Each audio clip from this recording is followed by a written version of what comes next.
here, lawyers, doctors, everybody can mentor a student. Boyce, specific. Yes. It's specific. Yeah, the specific is the Your Black World Coalition, which is at yourblackworld.com. We got 70,000 members nationwide, African American. We are into being educated, empowered, etc.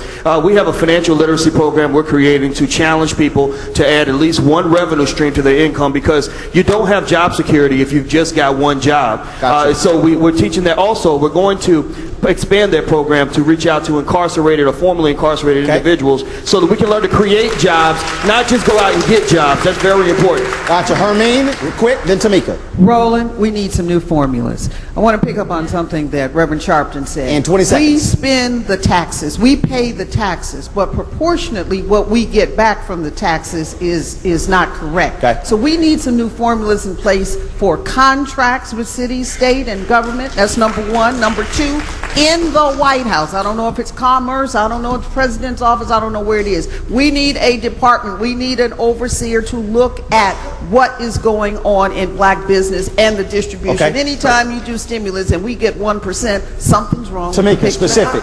We are going to National Action Network push for city, state, and federal funds to be deposited in our banks. We can heal some of our own issues if we're empowered. From a policy standpoint, Congressman Clyburn, what are you going to be pushing for specifically when it comes to economic power? Well, we're going to be pushing for the new jobs bill, the George Miller bill that has been mentioned here. That's a bill that we think we can pass within a few weeks, and it's a big jobs bill. But I want to say something about health care, because health care is a big creator of jobs. And I want everybody to understand, we put in $11 billion for additional community health centers. We'll have to hire people in that. We've put money in for new training, and the new Miller bill has got a lot of training in it. Okay. And I want everybody to understand, when we talk about this new Pell Grant money that's going up to $5,900 per person, that's the kind of money that can get us into these training programs for nursing, everything else. $2 billion in the health care bill that people forget. $2 billion were there for community colleges, because we believe that if you are a lawyer, you need a plumber. If you are a plumber, you need a doctor. If you're a doctor, you need an electrician. So we got to start focusing on where people's skills are, and it's in this bill. Because literally 15 seconds. I ain't talking about it. Give me 30. No, you got 15. You got 15. If gay and lesbian people yesterday found out that, or the president argued that they should be able to visit their people who are in the hospitals if they're not technically related to them. I'm saying that with Congressman Clyburn, if we don't know the money is there, if it's not earmarked, if we can't publicly articulate it, the people who need to get the money, who don't know that the money has been targeted toward them, won't be able to go there. So we have to come out the closet of race, talk specifically about targeting black communities, so that the upward mobility that we imagine with these policies can be catalyzed. I think we have to be more explicit about it. $10 billion, y'all. Real quick.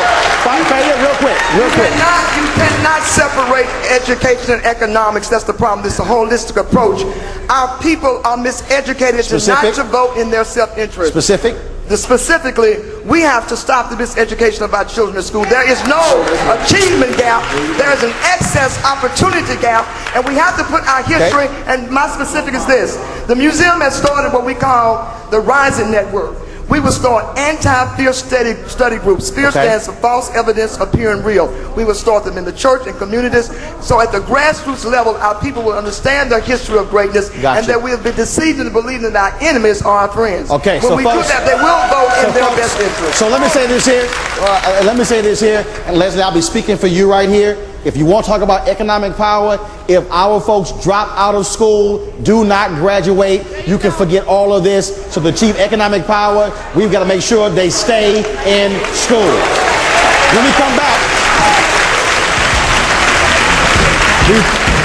we talked about politics, we talked about economics. We come back, reestablishing the black family, dealing with our social and cultural issues. We'll tackle that with specifics up next.